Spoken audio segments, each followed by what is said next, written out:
Maayong adlaw kaninyo mga kahigalaan, kini na usab si Pastor Gabe magahatag og dugang nga mga pagpasantop ilabi na usab sa mga kasinatian sa ato nga kinabuhi. Karon mga kaigsunan, nakauban nato karon si Brother Vincent Bulawan, usa sa ato nga mga missionary nga na-assign dinhi sa Siargao District.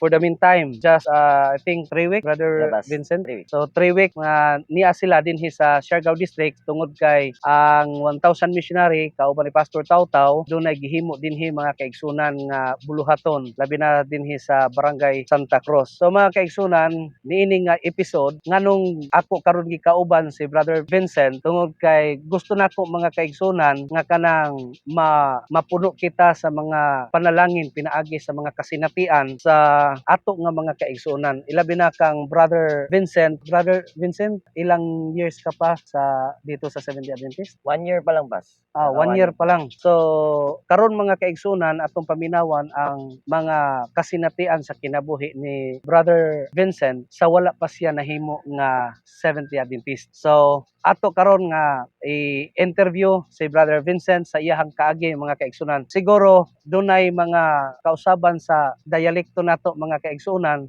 tungod kay si Brother Vincent usa siya ka Tagalog. Dili siya fluent nga makaistorya o Bisaya, mo na nga mag tinagalog punta ni panagsa. So, Brother Vincent, kumusta?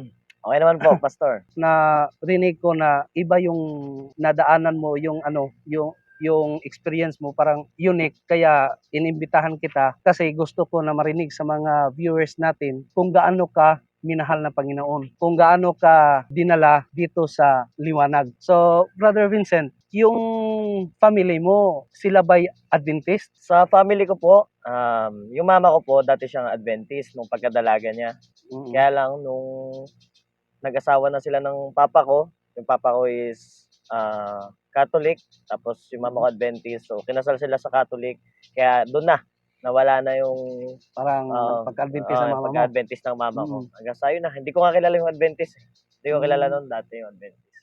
Tapos, masasabi ko nung bata ako, lumaki ako sa talagang religious na pamilya dahil nga yung sa side ng papa ko, ano sila, grabe yung lola ko, yung lolo ko, talagang umaano sila sa Nazareno, yung lolo ko, tapos yung lola ko naman, Devoted talaga. devoted talaga, tapos yung lola ko naman, ano siya, mataas ang katungkulan sa simbahan. Mm-mm. Kahit sa chapel hanggang doon sa mismong katedral namin ng Katoliko. Tapos nag-ano sila, Divine Mercy, ganyan, naglilipat ng puon, tapos nagdadasal din kami, kada alas 6, ganyan. Na-stress nung bata ako, tandang-tanda ako. Tapos yung nanay ko, tinuturuan ako mag-pray kada gabi bago matulog, ganyan. Ganun. So lumaki talaga ako na nung bata ako, namulat na ako na may Panginoon. Okay. So, Brother Vincent, paano ba yung mula sa pagkabata mo na napunta ka doon sa parang masasabi natin na parang sa kadiliman? Kadiliman.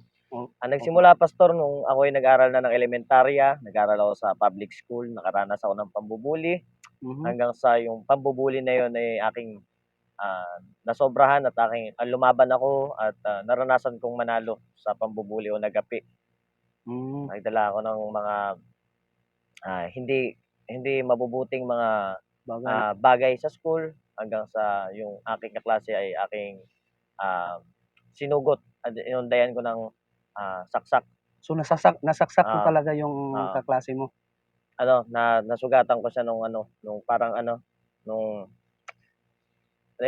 hindi ko alam tawag doon pero may mga screwdriver, may kutsilyo, may yung maliliit na nakaset na siya, gano'n. So, pero hindi mo napatay? Ay, hindi po. Parang nasugatan Opo, lang siya. So, mula noon, Brother Vincent, paano nalagay yung sarili mo doon sa parang hindi na kanais-nais na sitwasyon? After po kasi na mangyari yun, dati hindi ako pinapansin sa school kasi ang bait ko talaga, talagang nakapang good boy talaga ako lagi. No, syempre yung nanay ko, dating Adventist, tapos yung pamilya ko talagang mga walang bisyo, talagang bait talaga. Pasok ko sa school, hindi ko alam yung wala akong sa karahasan. Wala akong experience sa karahasan, biglang nangyari yun. So after nun, nagkaroon ako ng maraming kaibigan. Kaya lang yung mga kaibigan kong dumating sa akin, mga hindi rin mga matitino, yung mga kalokohan ng alam, yung mga kumbaga tawagin dito sa Bisaya, mga bugoy. Mga bugoy. Kaya ganyan. Siyempre lumapit na sila sa akin. So natuwa ako, akala ko ganun yung buhay hanggang sa doon na. Hanggang sa unti-unti nang natakpan yung mukha ng Panginoon sa akin. Na puro kasamaan na ginawa ko hanggang sa naranasan ko lahat ng mga kalokohan na nandito sa mundo. Di ko alam kung paano ko ikikwento lahat pero napakarami. So, basta ganun, nangyari siya. Nung nangyari yun, doon ako natuto, basagulero na ako. Natuto ako manigarilyo, 9 years old. Nagiinom ako, 9 years old. Hanggang sa lumalim ng lumalim ang bisyo ko, natuto na ako magmarijuana. At the age of 12, doon na ako nagsimula mag-shabu. Ang bata pa. Shabu pastor. Nung 12 years old ako, doon ako nagsimula mag-shabu. Gumamit ako ng shabu kasi ako ay nakatira doon sa squatter area. Tapos maraming mga sindikato, ganyan, napaligiran ako ng mga sindikato. So 9, 10 ako nagbubulkasil na ako kasi hindi uso yung rugby doon. Kaya kung sa pagkakarinig ng iba, rugby boy, ganyan. Doon sa amin, hindi Bulkasil. rugby, bulkasil na ang tinitira. So tinatawag ako, Vince, try mo to, Vincent. Siyempre, bilang ako, siyempre, siga na rin ako, tigasin, kunwari, siyosi na rin ako. So, try mo to. Siyempre, bilang astig. Sige, try ko yan. Try din ako. Hanggang sa yun, medyo na-addict ako sa bulkasil. Dahil iba yung tama, pastor. Talagang paghigop ko, talagang nakikita ko yung parang langgam yung tao, na naglalakad na langgam, ganyan na lang yung paningin ko. Tapos talagang lutang na lutang ako. Kasi meron doon sa akin mga iskinita, nandun lahat ng addict, mga nagbubulkasil. Pero may nagra-rugby rin, pero hindi ko try na yung rugby. Bulkasil talaga. Hanggang sa, ayun na, nag-12 ako. Doon ako nakatry ng marijuana at shabu. Marijuana muna ako nung una. Tapos doon na, nag-shabu na ako. Yung shabu, na-encounter ko siya nung tinawag na naman nila ako, pero sa ibang grupo. Siyempre, mas matatanda na. Mga 18 na sila, ganun. 17, ako 12 pa lang.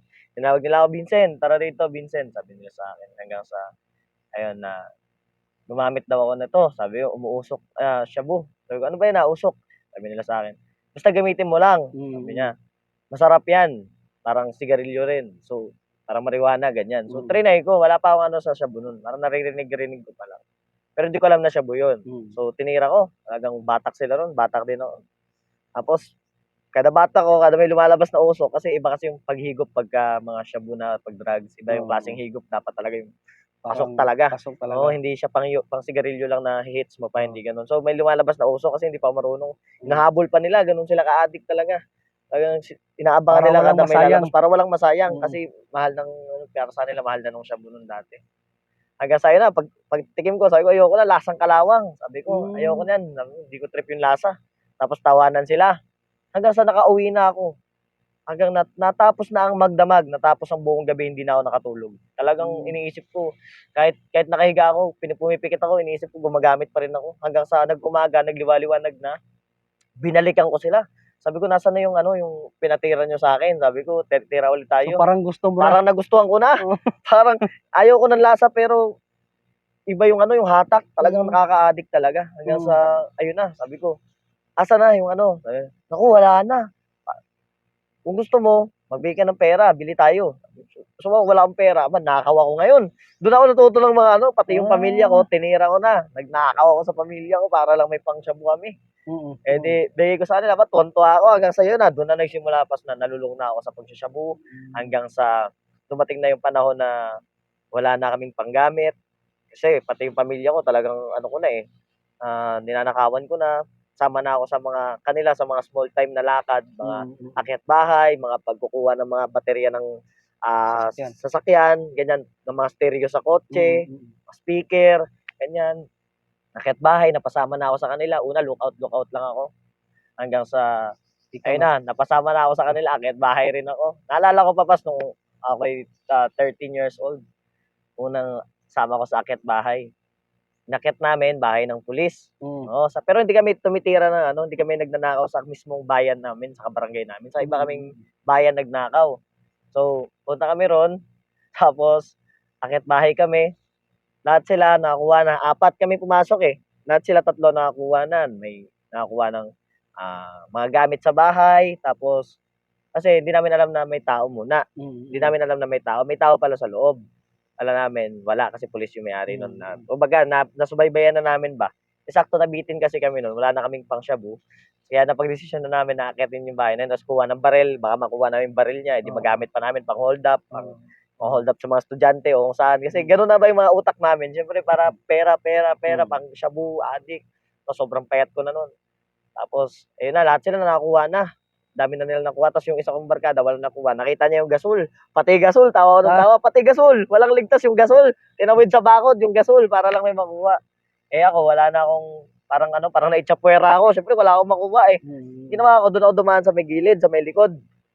Nakita ko, may mini farm siya sa, mini farm ng mga manok. Yung pulis, parang mga panderby na manok. Eh, marunong din ako tumingin ng manok. So, nakita ko na, ang gandang manok, ang gaganda ng manok. So, sabi ko, makakuha lang ako nito kahit isa. Eh, okay na. Mabenta ko lang ng 1,000, 500, mabilis eh. Kasi, ang mahal ng mga manok niya, siguro kahit 5,000 yung mga presyo ng manok niya. So, sabi ko, benta ko lang ng 500 to sa mga tricycle driver o sa mga mananabong. Eh, may mga winband pa na tinatawag eh. So, ayun. Pagbaba ko doon, nakita ko yung manok. So, ayun, dilim eh. Dilim eh. Ginagamit ko yung lighter lang ba na flashlight. Nakita ko, gwapo talaga ng manok, sabi ko. Ngayon, dinakma ko ngayon yung manok. Pag dakma ko ng ganyan, eh pumutak. Nag-ingay. Pag putak, nagsiputakan lahat ng manok. Medyo nataranta na ako. Pero siyempre, tinatagal ko pa rin sa tali. Tinatagal. Pag sa tali ko, inilawan na ako. Pag ilaw sa akin, nagulat ako. Tatakbo sana ako. Tinutukan ako ng baril. Tapos nagsidating na yung mga handler niya ba, yung mga tagapakain niya ng manok. Sabi, ayan, sa wakas nahuli ka rin. Sabi sa amin. Sabi sa akin, sa wakas nahuli ka rin. Ayan yung palaging kahit hindi naman, kahit nung gabi lang na yun ako nagnakaw ng manok noon. Ako, sa akin na binintang lahat ng pagnanakaw na nangyari noon, tapos pinitik-pitik tayo ako. Hindi mo na ako dinala sa sa barangay o sa munisipyo, sa police station, hindi mo na ako dinala. Doon muna ako, tinali muna ako, pinapaamin ako kung saan binenta yung mga manok nila, tsaka yung set ng tari ba, yung tari ng manok, yung set. Pati yung set ng pati yung set ng tari sa akin binintang, lahat na lang, pati bike nung bike nung handler, sa akin din binintang. So, syempre, nung natatawa ako kasi syempre pag flashlight sa akin, pag iwag sa akin, pag ilaw sa akin, pagkatutok sa akin ng baril, binato ko pa ng manok kasi nga bala ko tumakas hanggang sa dumating nga yung mga hunter na yun. Wala na ako nagawa. Talagang grabe yung hanggang sa dahilan ako, sabi ko binato ko lang yung mangga. Sabi ko kumuha ng mangga, nakapasok yung tsinelas ko, kukunin ko lang. Bakit kinukuha mo yung manok? Wag ka nang magdahilan pa. Ano ka na, bistado ka na. Wala na akong dahilan. Sabi ko, seaman tatay ko, kasi seaman po yung tatay ko. E di sigaw-sigaw ako, seaman tatay ko, hindi ako magnanakaw. Sabi ko. Siyempre, pag ang kapartner ng magnanakaw, sinungaling eh. Talagang kahit huli na ako sa akto, hindi talaga ako aamin. Hanggang sa tinali na ako ron. Sabi ko, ako nagnakaw. Talagang nagnakaw. Hanggang pinaamin ako ng pinaamin. Talagang sinikmuraan ako. Tinali ako sa hagdan ng polis. Hindi talaga ako dinala. Tapos umaga na, 2:00 kami nahuli eh. Hanggang 2:00 ako nahuli. Kasi trinay pa nilang habulin yung ibang kasama. Pero yung mga kasamahan mo, wala na, nakasibat na. Talagang ikaw lang yung mabilis, ako lang nahuli. Kasi dahil nga, hindi pa ako sumabay sa kanila kasi ayoko maitsapwera, gusto ko pa eh. Siyempre bata. E di ayun, dinala ako sa E di umaga na, nagliwaliwanag, mga 5:00, dinala na ako sa barangay muna. Pagdala sa akin sa barangay, yan, sulat. Pagtapos, diretso na munisipyo. Kasi kinulong muna ako ron sa kulungan ng mga bata ba. May mga kulungan kasi ng mga bata, yung mga nahuli ng karpyo, mga magnanakaw rin, ganyan. Iba matagal na ron, mga 1 buwan na, hindi pa nalilipat DSWD kasi sobrang daming pang kailangan asikasuhin sa munisipyo, ganyan. Hanggang sa pagpasok sa akin doon, syempre, dahil nga si tatay, may mga may mga hikaw ako na, ang gaganda ng hikaw ko, mga silver, tapos pintas. Pagpasok pa lang sa akin sa kulungan, kita ko, dami, talagang mga bugoy talaga, mga nakakulong, dami ng tato, eh, syempre, matatanda na, ganyan.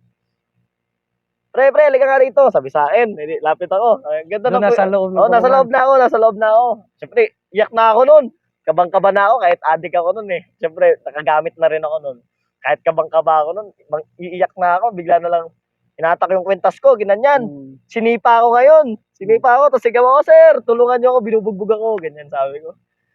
Hanggang sa, ayun, dumating si sir. Pinagsisipa sila nung parang yung pulis na,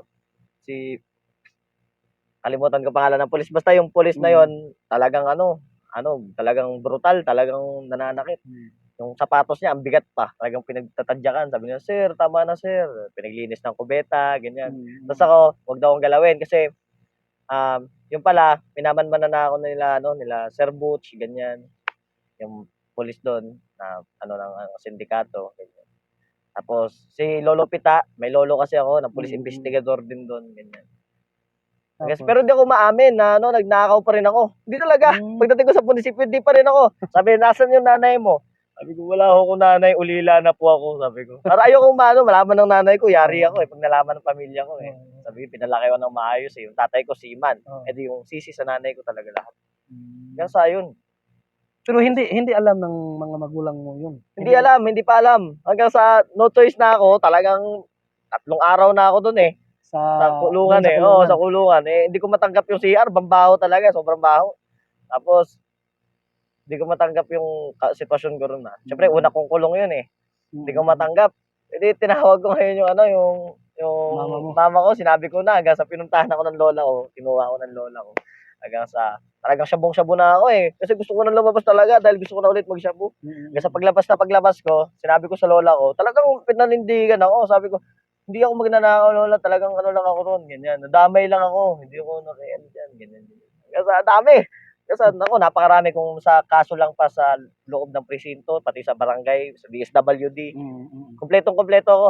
Suki ako ng barangay namin talaga. Kaya So parang pabalik-balik ka balik-balik na, Kasi wala na, parang naging sakit ko na ba na ganyan yung ginagawa ko. Tapos nambubuli ako, nambubugbog ako, nananakal ako ng mga tao. Kung sino makita. Basta yung tama sa akin ng shabu, parang mahilig ako manakit, ganyan. Di pati yung namin, yung mga kapitbahay namin, ayaw na sa akin hanggang sa sinisi na yung nanay ko. Talagang grabe yung paninisi sa nanay ko. Hanggang sa na yung nanay ko na wag na, paalisin na kami, lumipat na lang kami ng bahay, pati yung mga anak nila nadadamay kasi yung mga anak nila nadadamay sa akin. Dahil nga loko-loko nga, ganyan, tawag na naman DSWD. Maraming nangyari hanggang sa dumating yung punto na dumating yung tatay ko. Siyempre, umuwi na siya. Siyempre, nagpakita ako sa kanya, sabi ng nanay ko, although alam na nila ng pamilya ko na may something na sa akin, nakiusap sila na kung pwede daw. Hindi nila pinapaalam sa tatay ko yung nangyayari kasi syempre baka tumalon daw sa barko, ganyan, mas ma-depress kasi panganay akong anak Kumbaga maraming plano sa akin yung tatay ko bilang panganay niya na lalaki, daming plano sa akin ng tatay ko.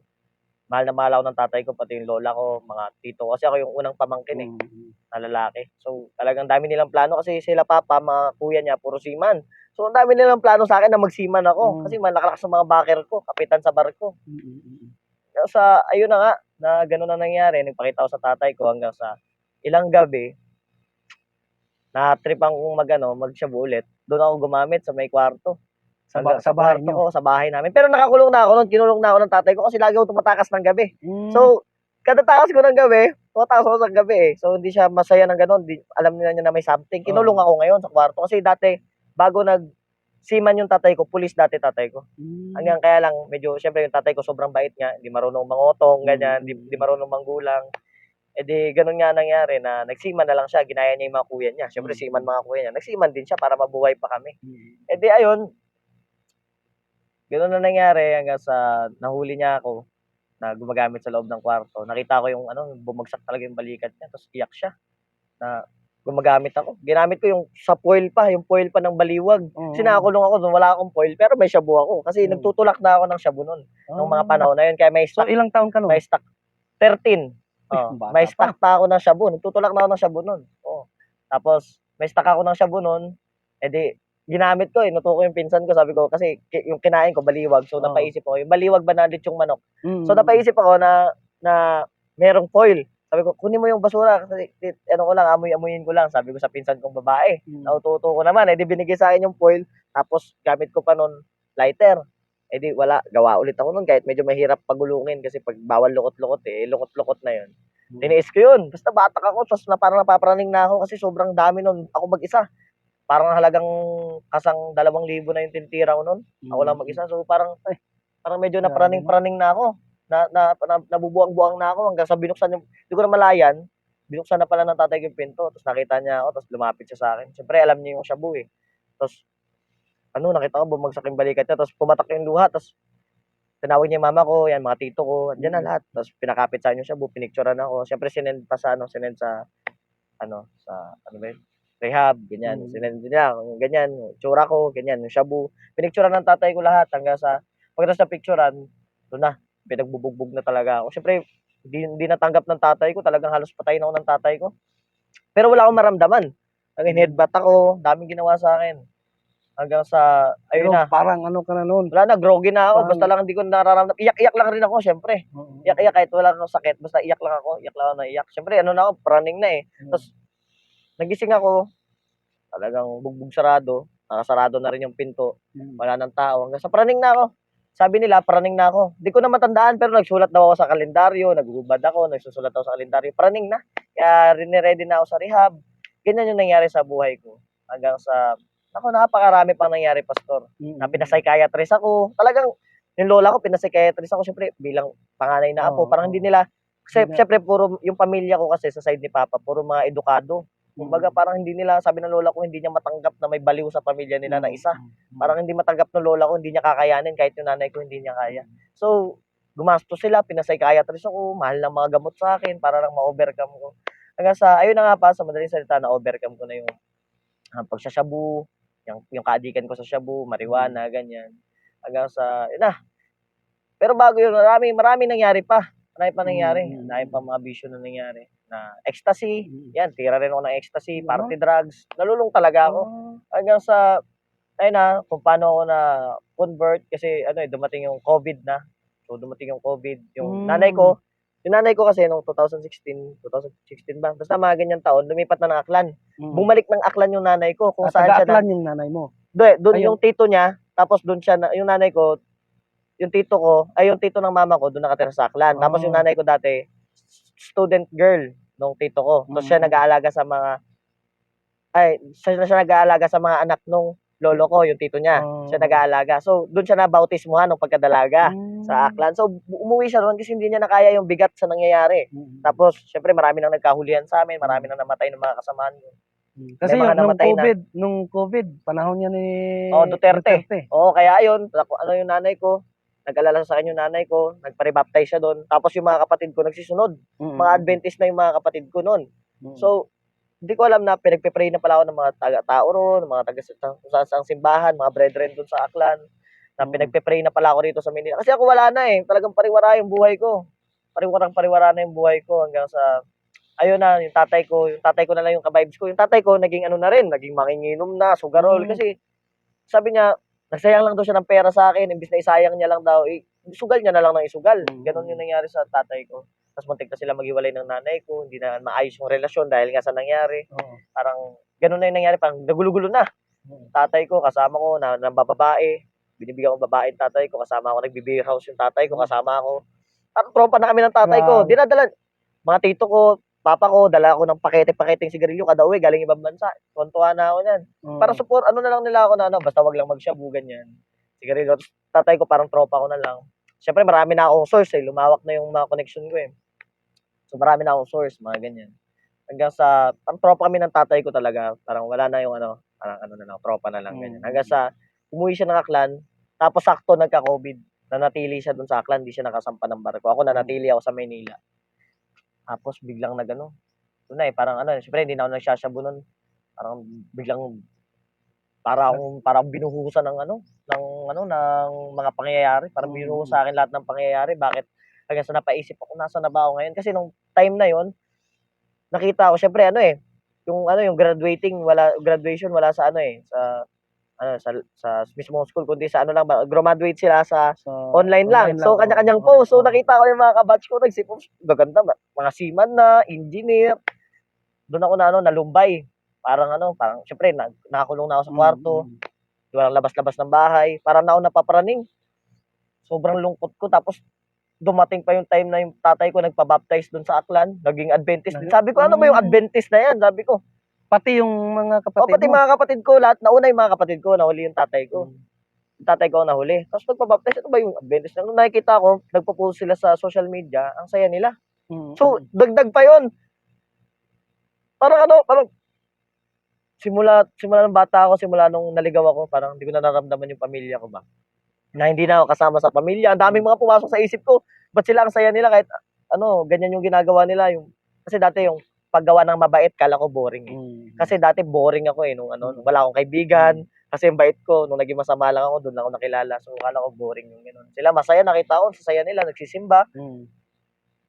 Talagang lumbay na ako noon. Hindi ko na alam gagawin ko. Tapos, parang unti-unti nang parang sinusuko ko na yung sarili ko, parang gusto ko na magpakamatay. Hanggang sa yung tatay ko, hindi pa rin ako naniniwala na matino na. Hindi yung pagkatapos ng COVID, lumuwag-luwag, umuwi yung tatay ko. Nakita ko yung tatay ko. Ano pa, parang inaalok ko yung tatay ko, inom tayo, mambabae tayo, ganyan. Ayaw na ng tatay ko. Tapos, gulat ako, puro yung mga pinapanood niya, mga religious na. Hanggang sa pagtulog, hanggang sa madaling araw, nagpe-pray tatay ko, sinisilip ko sa may bintana, nagpe-pray tatay ko. Hanggang sa, doon na parang nag-flashback lahat sa akin na may Panginoon pala. Simula nung bata ko, may nakilala akong Panginoon. Na pinakilala sa akin ng nanay ko, pinakilala sa akin ng lola ko. Hanggang sa bumalik yung alaala na yun na may Panginoon hanggang sa inaral ko, nagbuklat ako ng Biblia. So, Nakita ko first yung time mo Genesis. yun. First time ko nakita, Genesis. First time ko nakita, Genesis. Hanggang sa yun na, nakasampa na yung tatay ko. Umuwi ako ng Aklan. Tapos, pag uwi ko ng Aklan, medyo naiilang ako sa magulang ko, naiilang ako, kaya sama ako sa kanila. Simba kasi gusto ko rin makilala eh. Gusto ko rin, wala na ako. Kumbaga inaantay ko na lang yung kamatayan ko eh. Gusto ko mamatay na ako, inaantay ko na lang kamatayan ko, ganun. Tapos punta ako sa mga bar, daming trouble na nangyari, nakatulog ako dahil sa bugbog, ganyan. Sasaksak ako, takbo ko, may habol sa akin, gusto kong patayin. Pero doon lang yun. Doon na rin yun, sa Aklan na yun, Aklan. sa Aklan na ako noon. Kasi pagdating ko na Aklan, party goer, babae naman, nalulungan ako sa babae, sobrang babae. Tapos, sa totoo lang, simula nung, kasi na binyagan ako sa babae, 12 years old eh. Simula nun, pas, mahigit 300 na babae na yung dumaan sa buhay ko. Dami. Grabe, pastor. Siyempre, naman yun, mapatunay ako nun, diba? Mapatunay. Patunayan ko yun. 300 na babae dumaan sa buhay ko. Parang naging hobby ko na yun. Parang yan na lang yung Parang, araw-araw. Gabi-gabi. Iba't iba talaga ng babae. Iba't iba talaga. So, ganun nangyari. Parang, basta yan, pasikat ako, ganyan. Ganun pa rin nangyari. Kasi talagang lumbay na ako. Hindi ko na alam yung gagawin ko sa buhay ko hanggang sa dumating yung time na yun na nga, nagwali. Isang beses, nag-speaker yung pastor doon sa church. Hanggang sa nasa pool ako. Parang binuhusan talaga ako ng konsensya sa lahat na nangyari. Talagang lahat ng wali ng pastor, tapos yung kapatid ko, binubudol pa ako, kuya may pupuntahan tayo, tapos biglang dinadaan ako midweek pala nila yun. Sabi ko, ano yung midweek na to? Bakit nandito ako? Bakit ganyan? Binubudol ako hanggang sa mga message, pasapul hanggang sa lumambot yung puso ko. Unti-unti ko naalala yung Panginoon, unti-unti ko nakilala ulit yung Panginoon, unti-unti ko naramdaman yung Panginoon sa buhay ko. Hanggang sa, ayun na, dumating yung time na iyak ako ng iyak. Isang linggo ko iyak ng iyak, hindi ko alam gagawin ko. Parang, alam mo yun, parang may gusto kong takasan, may gusto kong pakawalan sa sarili ko. Isang linggo yun hanggang sa isang beses na nung nakaramdam na ako ng luwag sa pakiramdam. Kinausap ko yung pastor namin, church pastor na yun. Si Pastor Aldrin Dinglasan. Na doon na-assign siya sa Aklan, pero siya ay taga Cavite. Graduate siya sa CPAC. Hanggang sa ayun na nagpa-Bible study ako sa kanya. At ayun tinanggap ko yung Panginoon sa buhay ko, pero ayun, nabautismuhan ako. Special baptism, yung nangyari sa akin. Ikaw lang mag-isa? Oo, special baptism. Kasi, may sumabay sa akin na isa. Pero special baptism ako. Tapos, ayun, tinumbay yung 2 kambing. Pero ito kasi parang di makapaniwala yung tatay ko, mapasalamat. Kasi halos lahat, sobrang daming nag-witness ng baptism ko. Kasi, parang hindi sila mapaniwala ba na nagbago ako sa dami ng mga nangyari sa buhay ko. Hanggang sa, ayun na nga. Pero, alam niyo yun, Pas, yung nabautismuhan ako, grabe yung yung iyak ko, grabe yung pagsisisi ko. Pero, alam mo yun, Pas, nandyan pa rin yung bisyo ko na sigarilyo, inom, at babae. Yung 3 na yan, hindi ko pa rin mawala-wala. Kahit na-baptize ka na? Kahit na-baptize ako, pero sabi ng church pastor namin, matutulungan daw ako ng Panginoon, unti-unti, ganyan. Hanggang sa, dumating na naman yung point na hindi na naman nag-unti-unti, lumala pa rin. Hanggang sa, paglala nun, syempre, nangako ko sa Panginoon nung binago niya ako, tinanggap niya ako, sabi ko mag-theology ako, so nag-aaral na ako nun. Hanggang sa nagbibisyo pa rin ako, nagiinom pa rin ako, tapos magpapastor ako, tapos babaero ako, nagiinom, nangigarilyo, hanggang sa, ayun na, parang ulit-ulit na lang, sabi ko, parang hindi na ako papatawarin ng Panginoon nito, kasi pinatawad na ako, tapos ganyan na naman, magbibigti na ako nun, hanggang sa, sabi ng nanay ko, daming pumunta sa akin, kinakantahan nila ako, daming nagko-comfort sa akin, na nabubangon ulit ako kasi nararamdaman nila na na iba na naman ako, na iba na nangyayari sa akin, na na-depress ako kasi iba yung pag-surrender ko sa Panginoon, yung totoo talaga. So nung nakakagawa ako ng kasalanan, parang hindi ko na mapatawad yung sarili ko. Kung Panginoon napapatawad ako, parang yung sarili ko ang hindi na. Hanggang sa dumating na yung time na si mama pumunta ron na umiiyak na ipapagamot niya daw ulit ako, papapsychiatrist ulit ako. Sabi ko, ma, parang gusto ko nang magpakulong ulit, na magkuha ng Bible, na kasi gusto kong mas makilala yung Panginoon, eh. Hanggang sa dumating yung pastor namin ulit na yun na sinabi na na kung gusto ko daw magpa-rehab, wag daw sa rehab kundi mag 1,000 missionary daw ako. Kasi ang 1,000 missionary daw, hindi ka daw makakalabas dun sa loob ng isang buwan, di ka makakapanigarilyo, di ka makakapag-inom, di ka makakapambabae. So, bigla ako nabuhayan. Totoo ba? May pag-asa ba? Hindi, walang atubili. Basta nag 1,000 missionary ako, nagpunta ako ng campus, kasama may tatlo akong kasama, pati yung barkada ko na loko-loko rin. So mga kaigsunan, medyo naputol ang ato nga pag interview kang Brother Vince kasi umulan at niyata karon sa balay sa ato rapod nga kaigsunan dinhi sa Barangay Santa Fe. So karon ipadayon nato mga kaigsunan ang pagpangutana kang Brother Vincent mahitungod sa iyaha nga na-experiensyahan sa diha nga nahimo na siya nga kining or pagsugod niya sa pag-apil sa 1,000 missionary. So Brother Vincent, anong taon yung sumali ka sa 1,000 missionary? Yung pumunta ka sa campus? Pumunta po ng campus itong taon lang po. Itong taon January.